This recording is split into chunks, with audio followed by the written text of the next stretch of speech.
Hey everybody, we've come to the end of another week. Hope it's been a good one for you, and also pray you are excited about inviting people to join you to worship Jesus Sunday at church. In our Bible reading plan, we are in Isaiah 42, and today I want to give you kind of an overview, talk about this chapter, but kind of an overview of Isaiah. The last 2 days we read chapters in Isaiah that focused on him telling the Jewish people and the leaders of the northern kingdom of Israel or Samaria that God was raising up the Assyrian Empire and army to punish, to judge the northern kingdom for their sin, and that they were actually defeated by the Assyrians and carried away, deported and resettled into other countries, and then the Assyrians brought new people to live in that area, and that became what we knew in the New Testament as the Samaritans. Isaiah was a prophet who lived in the southern kingdom of Judah, but most of his ministry was spent preaching to the northern kingdom of Samaria, but not all of it.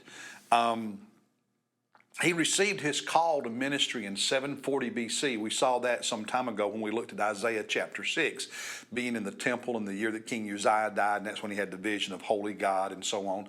And so that was about 740 BC. It was 722 BC when Assyria destroyed the northern kingdom of Israel or Samaria, and that's what we've been. So the first 18 years of Isaiah's ministry, that's the context in which he was living.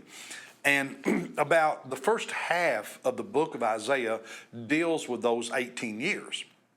The second half of Isaiah deals with the years after that, and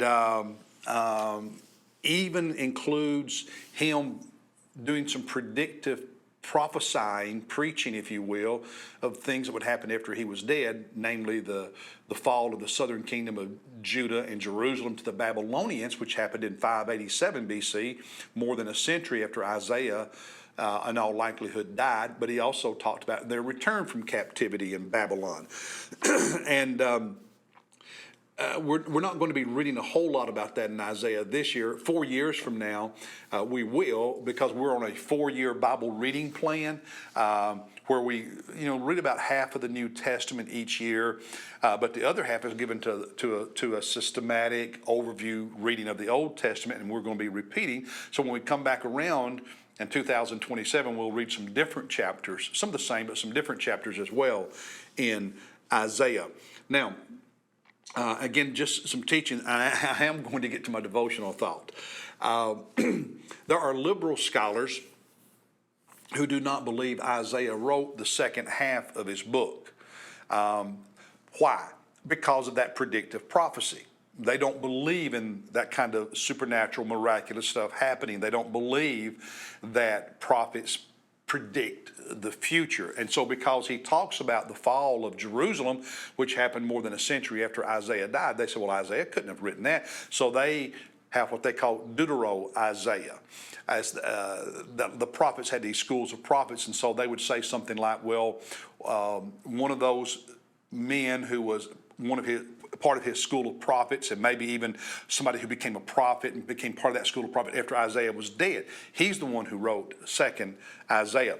And that's an example of presuppositions determining the outcome, presuppositions determining the interpretation.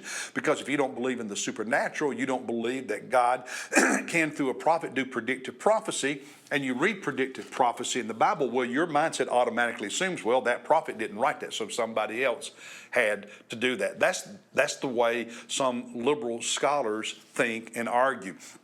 Of course, we know that God is supernatural, does supernatural things, and God can do predictive prophecy. So it doesn't shake us up at all to know that, hey, God said, Isaiah, after you, more than 100 years after you're dead, here's what's going to happen to the southern kingdom. Go ahead and preach that. Praise God. He does that and can do that. Now, Isaiah 42. After all of that, Isaiah 42, where we are today. This is a passage that probably was preached and written after the fall of the northern kingdom of Samaria. And in it, Isaiah summarizes the mission that God had originally given to the nation of Israel, and therefore to the two kingdoms after the Civil War, and their failure. to fulfill that mission because of their sin and disobedience to God. And then he summarizes the punishment and their blindness to their sin and their blindness to the punishment of God, so that they never change. And in the opening part of chapter 42, he alludes to the fact that God's servant, i.e. the Messiah, i.e. Jesus, will be the one who will ultimately perfectly fulfill the mission God gave Israel, which it never fulfilled. And there's other places in the Old Testament that essentially say the same thing, as well as in the New Testament. Look at just part of what it says here about the mission of Israel in verse 6. God says, I am the Lord, I have called you in righteousness.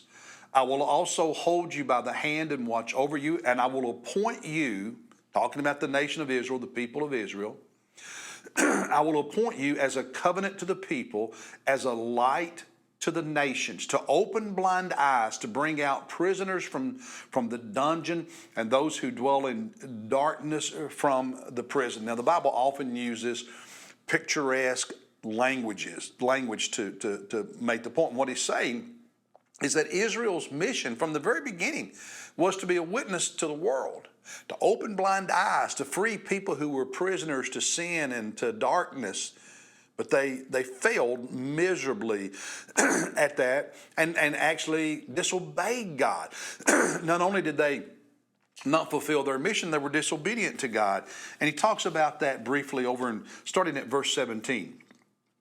They will be turned back and be utterly put to shame who trust in idols, who say to molten image, you are our gods. And you've seen over the last several months that Israel's great sin was worshiping idols and pagan gods and a syncretistic approach to faith and so on. And then out of that led to other moral failures and sexual sins and so on.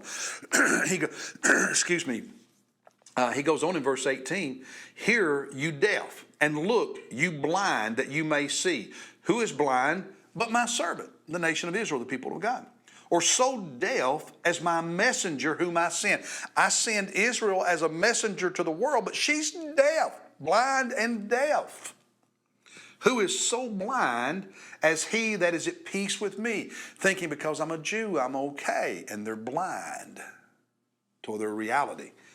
He goes on in verse 19, or so blind as the servant of the Lord. You have seen many things, but yet you do not observe them. You see, but you don't see. Your ears are open, but none hears.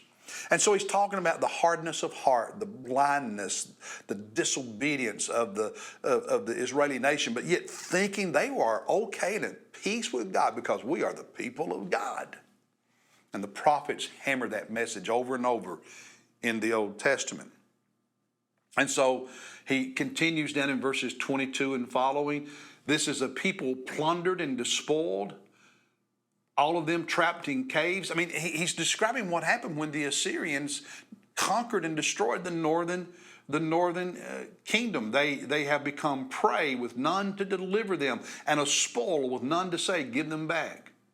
And it just goes on to describe it. Verse 24, talking about Jacob being the spoil, Israel given over to plunderers. Was it not the Lord against whom we have sinned, and in whose ways they were not willing to walk, and those whose law they did not obey?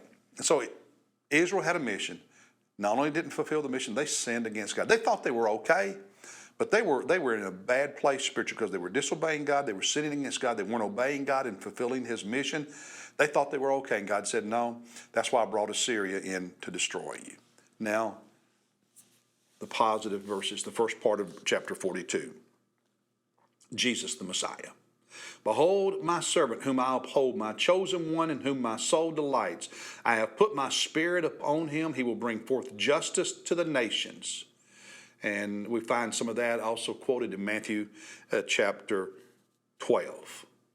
And on he goes. He will cry out. It's this idea that Jesus ultimately fulfilled the mission God had given to the nation of Israel. Now, a lesson for us. Just because we're at church doesn't mean God is pleased with us.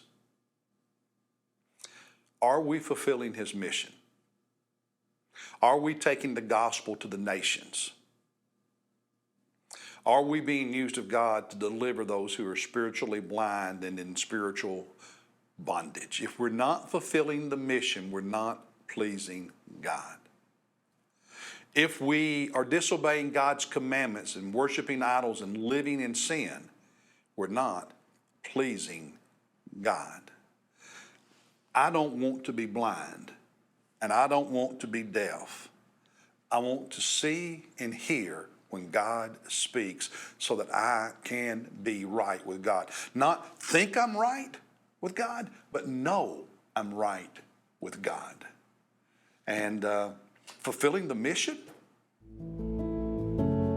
being evangelistic, that's part of being right with God. That's the word for today. I'll see you tomorrow, hopefully with a shorter devotion. Or, well, I guess Monday, because today's Friday, isn't it? I'll see you Monday.